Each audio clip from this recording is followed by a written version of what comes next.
All right, let's talk about something so many of us run into. You've got a little one who can say a bunch of words, but how do you help them string those words together into real sentences? That's what we're going to get into today. You've definitely seen this, right? A child points, apple. And that's great, it's a start. But how do we get from just apple to a full-on sentence like, I want an apple, please? What's the secret to building that bridge? Well, that's exactly what we're going to break down step by step. Okay, so first things first. This whole journey begins with a big shift in how we think about it. It's not just about memorizing a long list of words. And here's the key, really. The goal isn't just about naming stuff. I mean, it's great they know that red round thing is an apple, but what we're really after is helping them use that word. To ask for it, to point it out, to actually talk about it. That is communication, and that's the real prize. All right, so if we're going to build sentences, we need some building blocks, right? A solid foundation. And lucky for us in English, it really comes down to 3 super simple but really powerful bricks. And here they are: subject, verb, and object. A simpler way to think about it? Who does what and to what. Seriously, almost every basic sentence is built with just these 3 parts. It's like a secret formula for getting started, and it works pretty much every time. So let's put this into practice. It's actually super simple. First, you need a who. In this case, the cat. Got it? Next up, what is the cat doing? That's our does what. Here, it is chasing. Okay, simple enough. And finally, what's it chasing? The what? And that's the ball. Boom.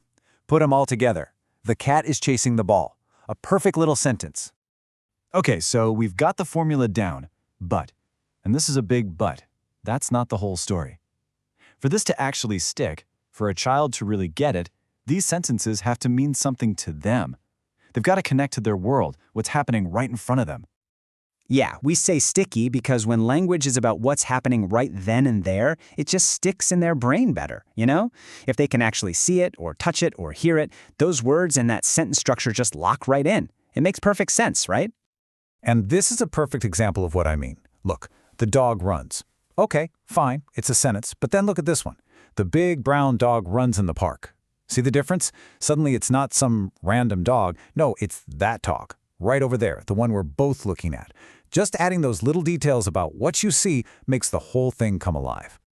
So, once they're getting the hang of making these simple statements, we're ready for the next level. This is where we go from just talking at them to talking with them. And the key to unlocking all of that? It's all about questions. Honestly, this is a total game changer. Instead of you doing all the work, pointing and naming everything, you start asking them questions. You're getting them to think and look around for themselves. It's like you're handing them the keys and letting them drive the conversation for a bit. Think about how powerful this little switch is. If you say, this is a car, what can they do? Just nod. The conversation's over. But if you ask, what is the car doing? Now that's an invitation. It makes them look, it makes them think, and it makes them use those building blocks we talked about to come up with their own answer, like the car is driving. And you could just keep building from there.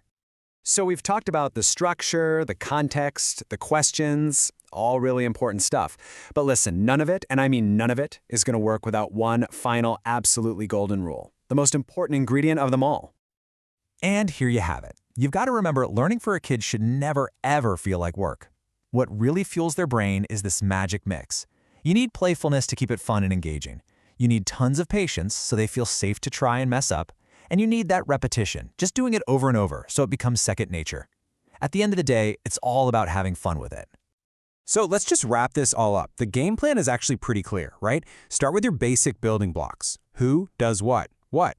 Always connect those sentences to what's happening around you. Then switch from just telling them things to asking them questions. And most importantly, wrap it all up in a big dose of fun. Keep it playful. And that's pretty much the roadmap, how you get from single words all the way to simple sentences. We've covered the what and the how. So I'll leave you with this final thought. What's the very next sentence you're going to try and build together?